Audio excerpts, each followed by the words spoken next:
pris la terre qui est moteuse par rapport à la terre de forêt. Là, on peut mettre les trois sols, quoi. Le sol cultivé, le sol de bord de champ peu touché par l'homme, très très bien tenu par les racines, puis le sol de forêt, vous voyez, qui est noir, qui est plein d'humus. Le mot humus, c'est ce qui a donné le mot homme, le mot humilité. L'humus, humanité, ça vient du mot humus. L'humus, c'est la partie organique qui va s'attacher avec les argiles et qui va former le sol.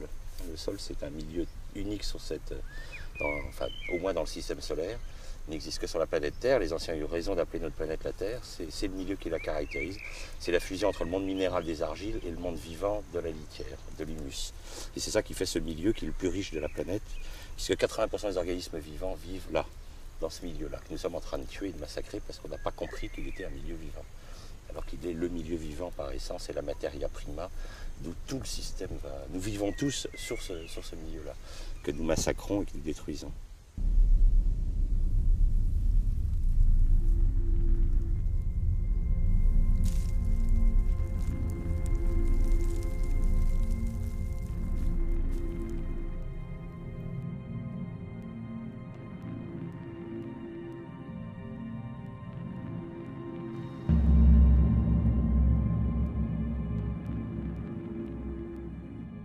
Donc le contact racine-sol va être beaucoup plus faible ici que dans un sol comme ça, ou dans un sol forestier, où pareil, on a un milieu très très aéré. Donc là, la plante va beaucoup moins bien utiliser le sol, il lui faudra plus d'engrais, il faudra lui donner à manger pour qu'elle se nourrisse, alors que là, elle a un contact beaucoup plus intime avec le sol. On utilise des produits, on appelle ça les pesticides, c'est bien dire ce que ça veut dire. C'est ce qui tue. Ce que nous avons décidé être des pestes, c'est-à-dire tout ce qui n'est pas considéré par nous comme gentil, puisque nous avons une vision totalement infantile de cow-boy de la nature. Il y a les gentils puis il y a les méchants. Bon, le gros étant des méchants quand même. Il y a quelques gentils comme la coccinelle qui ont le droit d'être mis dans les gentils, mais surtout nous voyons la nature comme un monde absolument terrifiant. Donc il faut tuer tous les méchants. Donc on a un terme qui s'appelle les pesticides, donc qui permettent de tuer les insectes, de tuer les champignons. Alors on ne distingue pas ce qu'on tue, on tue tout.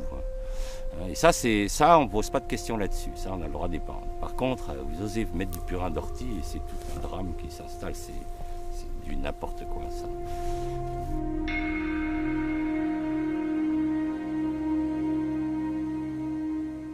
Dans un sol compacté comme ça, en fait, il y a une très forte densité, c'est très compact, vous n'avez quasiment pas d'oxygène, puisque c'est comme de la pierre. Donc les racines et la faune, n'ayant pas d'oxygène, vont mourir. Un sol comme ça, c'est le cercle vicieux pour l'agriculteur. Il rentre dans une spirale infernale, c'est qu'il va être obligé de fertiliser. La fertilisation va affaiblir et provoquera plus de maladies. Ces plus de maladies, vous allez remettre des pesticides. Ces pesticides vont encore plus tuer cette faune, vont encore plus compacter. Et voilà. Et pour arriver, dans certains cas, les gens qui ont beaucoup utilisé ces produits, des sols qui sont morts. C'est-à-dire on ne peut plus rien faire dessus. Et les aliments qui vont pousser sur ces sols morts vont être comme les aliments hors sol, c'est-à-dire aucun goût. Si vous mangez une tomate hors sol, vous verrez qu'elle a la couleur de la tomate, elle ressemble à une tomate, elle n'a strictement aucun goût. Une fraise hors sol n'a strictement aucun goût.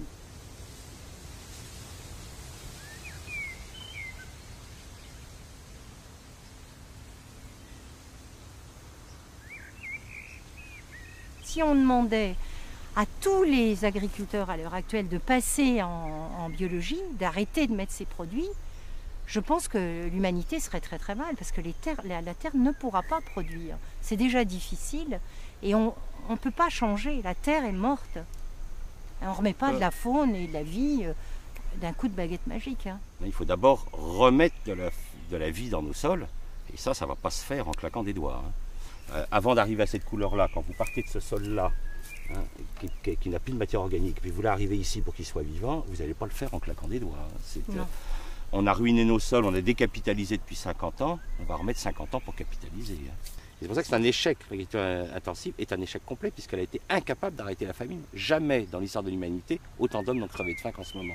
Et ils vous disent, s'il n'y a pas d'agriculture intensive, on va mourir de faim. Mais il y a 1 milliard d'hommes qui meurent de faim, il y a 2 milliards d'hommes qui ne mangent pas à leur faim, qui sont en malnutrition.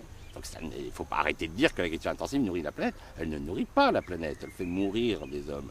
Mais il faut les choses évoluent. On avait besoin, je crois, de passer, enfin l'humanité a besoin de détruire cette planète pour ensuite la respecter.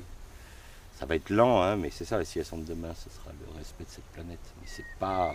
On estime qu'il y a 2% des gens qui ont pris conscience qu'il faut respecter la planète. Il y a encore 98% qui s'en fichent complètement. Oui, mais c'est ces 2% qui peuvent faire basculer la civilisation.